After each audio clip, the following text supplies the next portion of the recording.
Hello, I am Lantana Yusuf Oderinde, and this is Midday Vibe. More than 100 people were killed in Yelwata, Goma local government area of Benue State. Most of them were internally displaced persons. Pope Leo prayed for security, justice, and peace. President Bola Ahmed Tinubu has directed security chiefs to put an end to the insecurity in Benue State. The latest news on the wanton killings in Benue and Plateau is very depressing. Today I have on our show Midday Vibe Abdullah El Kurebe, an international agricultural journalist and editor-in-chief at Ash News. So you're welcome to the program. Thank you so much for having me. Well, I have looked at many newspaper headlines today, and on the front page of Vanguard, Punch, Daily Trust, and The Nation newspaper, it talks about the brutal killings of over 100 people in Benue State. And President Bola Ahmed Tinubu has directed service chiefs to relocate to Benue State. What do you make of this directive? Well, it is a duty on him to make such orders, but also it is important to note from experience whether such orders have, produced results as far as peace is, is involved. We know several other governments or heads of states or presidents have made such orders, but how effective such orders have been, we can say are temporary. Temporary because I see that Nigerian government or our leaders should act more proactively. They should actually look at ways that these problems we have across states, not only Benue, is addressed once and for all. Periodic order of service chiefs, like Buhari did, where service chiefs relocated to Katsina, because of the abduction of the Kankara students, and so on and so forth, have not stopped banditry, has not stopped, insecurity. So these orders, well, it's what he has to do, but I think he should do more by looking at the security architecture which he made, or which he actually made, come out with solutions, both immediate, medium, and lasting solutions to these problems. I'm not sure that Tinubu should afford to allow the escalation of this problem, because from all indication, they are growing. The stage at which we had insecurity during Buhari is not the same stage we have today, because from all rounds, Boko Haram, are back. At a point, they doused. Banditry have not stopped. It's actually increasing, because for those who do not know, in Sokoto is a thing of virtually in Sokoto is an everyday thing. So it has not stopped. And in community clashes like in Benue, like in Taraba, like in Plateau, are also issues of concern. How can government, be comfortable? I say comfortable because decisive actions, I feel, have not been taken to ensure that these do not continue. And where they have stopped, do not recur. But where a problem, dies down and it rises up again, it means, like the Hausa adage, that you only kill the snake, you didn't cut the head. So if we continue like this, people are being agitated. Like the Benue thing that happened, where protesters whose people were killed were dispersed by, the police. These were angry mobs. These were angry people who felt that, no, the government was not doing enough to protect them, and Yes. that no, government should do more to do so. So I don't think they were asking for too much. These are two people clashing, headers who have rights to live anywhere in Nigeria as far as the Nigerian constitution is concerned. Mm-hmm. The farmers also have rights to live anywhere. It's not only the Benue people that live in Benue today. For example, Mm-hmm. there are Benue people in Lagos. There are Benue people in Sokoto today. There are Benue people across. So you can't say they should go back to their state because, they are all Nigerians. They can live anywhere. So as far as I am concerned, government should find a way of protecting farmers and protecting herders.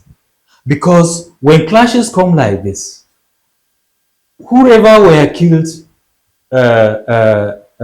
recently in Benue are likely to be farmers. Now, should the farmers also go on reprisal attacks on the herders? What happens? Should we allow this to continue? Certainly So, not. Mr. President, I think making orders like that, okay, but I mean, Should be backed up with should be more backed up serious with action. actions. Nigerian government should act with clarity. It should act with more commitment. It should act with more courage. Whoever, if Nigerian, like since all this insurgency and insecurity started, if we were serious as a government, I think everything would have been a thing of the past today, because it is the root cause of all these problems that would have been identified and tackled. How many years today are we into this? You can't count the number of years we've been having communal clashes. It's not 2 years, it's not 3 years, it's not 10 years. How many years have we been having banditry and Boko Haram insurgency? We are talking about Almost decades 20 years now. today. So to say that the root causes have not been found, and for 20 years these root causes have not been tackled, is a problem there. It's a problem. I remember late military President Abacha said, any problem or insurgency that strikes a nation and cannot be tackled within 24 hours, there is an involvement of the government. We are not saying this here. He was in the government, he was head of state, and he knew what he was saying. For us, we don't see it like that. We see our heads, rulers, as those that should protect us, and that, yes, they should do everything possible to protect us. So it's not enough to order security chiefs, to Benue, because it will be they will leave, certainly. And when they leave, what will they have, put in place to avert the recurrence of this crisis there? Let's talk about the angry youths that protested over the killings in Benue. I mean, these youths came out to protest. And it's amazing how in a very short while they were dispersed, the youths who came out to protest. And one would wonder that if these youths could be dispersed because they came out to protest, why was that same energy not used to fight those criminals who came to do the killings? This question could also have been asked during Buhari. That if the force used on NSAS protesters in Lagos and other places in the country, if the same force were used on these bandits, because it continues to baffle me, the number of bandits in the country, the total number of bandits, how many are they? So much that the Nigerian security agencies put together have not been able to. They will be reading reports about many being killed, but so many much more will appear in the bushes on our roads, abducting commuters and so on and so forth. So that's a contrast. That's a contradiction of intentions, because if these youths are seen as threats to peace in Benue, and the communal crisis in Benue, a greater threat, What is the root cause for the protest in the first place? What is the root cause of the clashes between farmers and herders? Why over these years have these root causes not been tackled? Why? With all agility, with all energy by government. Why? These are people, lives of people being killed. Give a scenario of the son of a senator being killed in such criminal crimes, or the son of any government agent being killed. What you will see as a reaction is different from what you see when multitudes are killed, Yes. during crises like this, clashes like this. So why should there be some form of selective reaction when it comes to lives of the people? It shouldn't be. And it is good to advise that what this creates in the minds of the people is more aggression.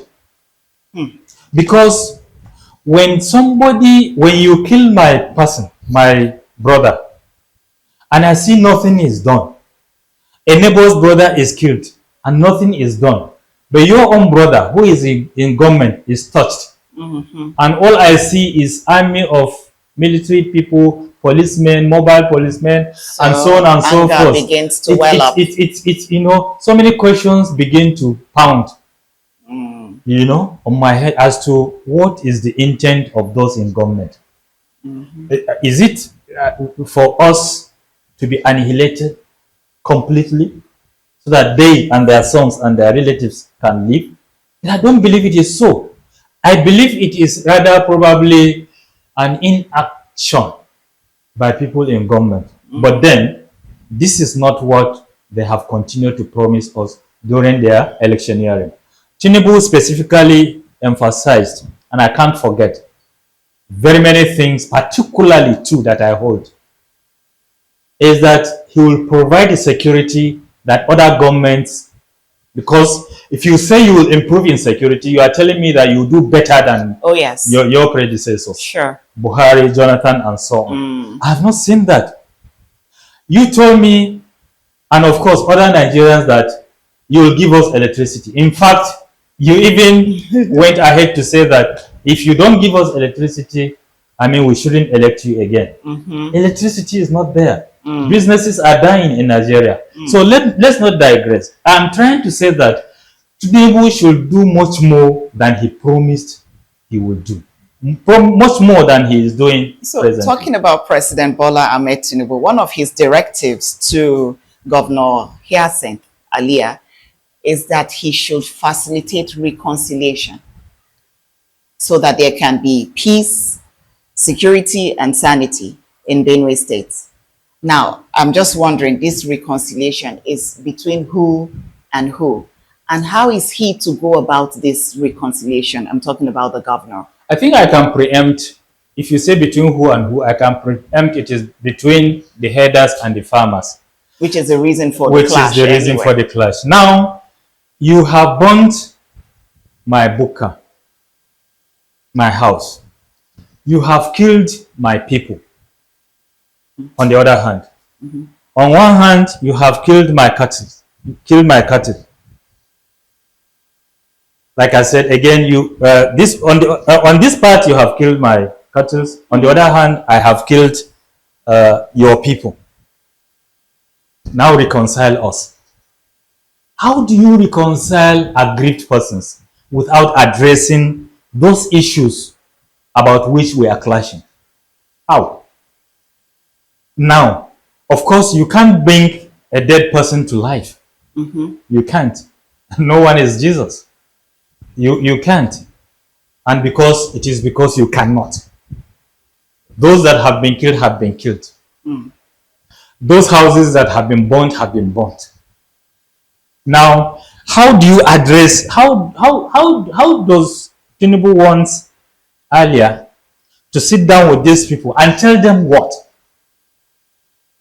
And tell them what?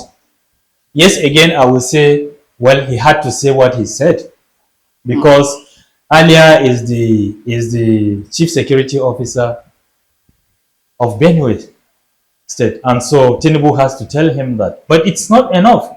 Alia can hardly do that. He can hardly succeed in doing that.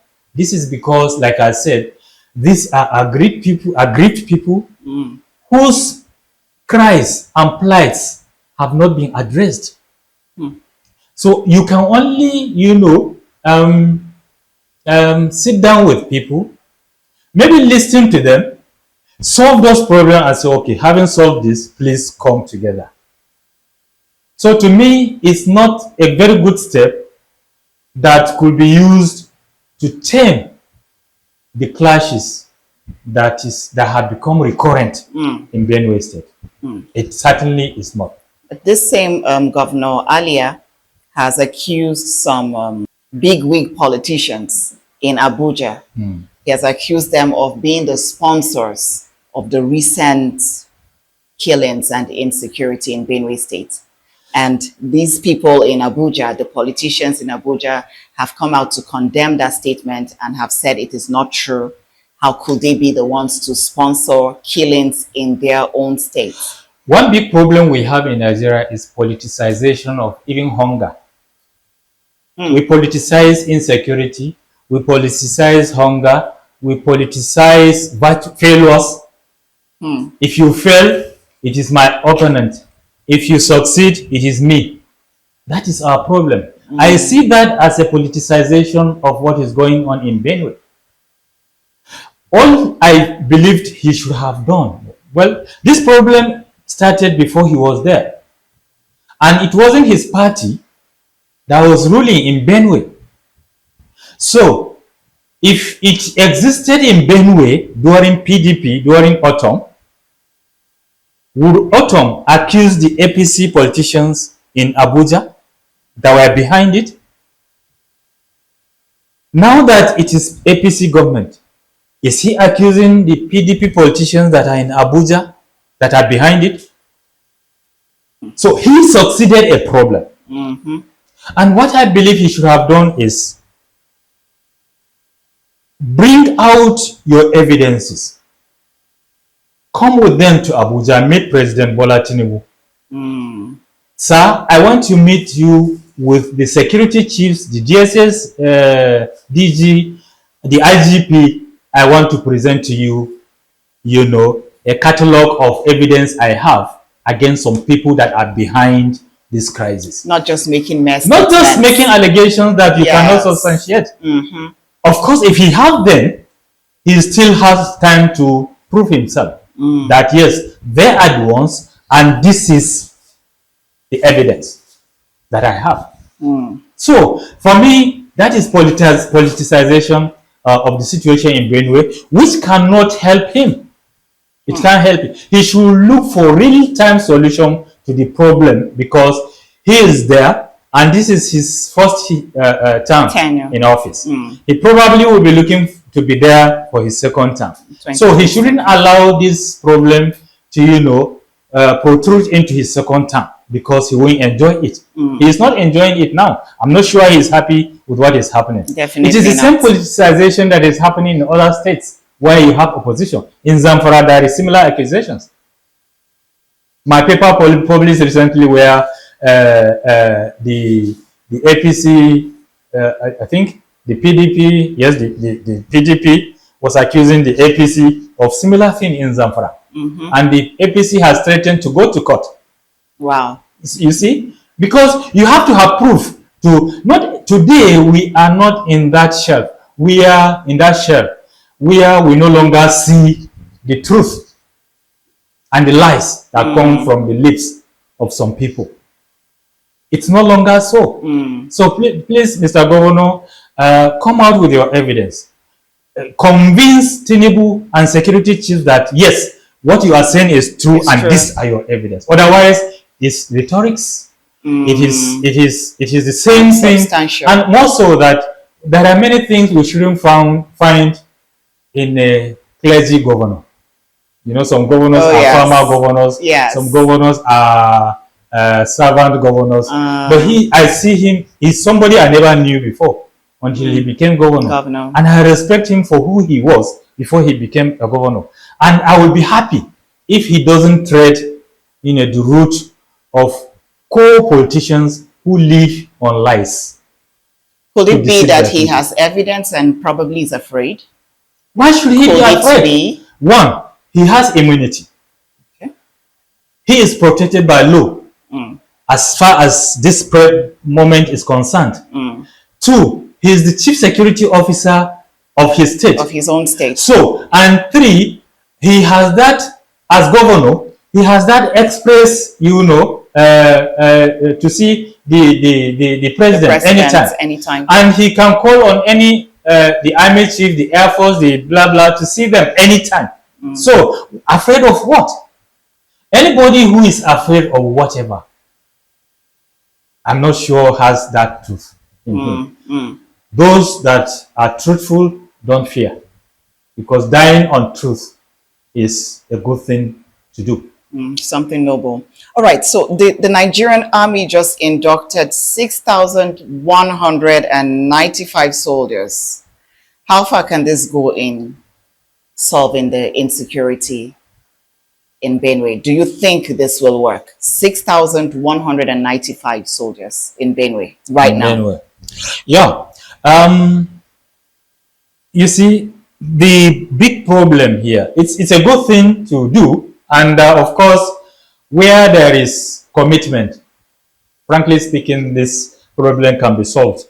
Although the number, given the state, the number of the population in the state is still low, but it can significantly reduce these occurrences of clashes. Oh, you think the soldiers should have been more? Of course, there should be more. Like 10,000? If you look at the population of Benue and given looking at the variety of the problem across, the state, this problem is happening in local areas.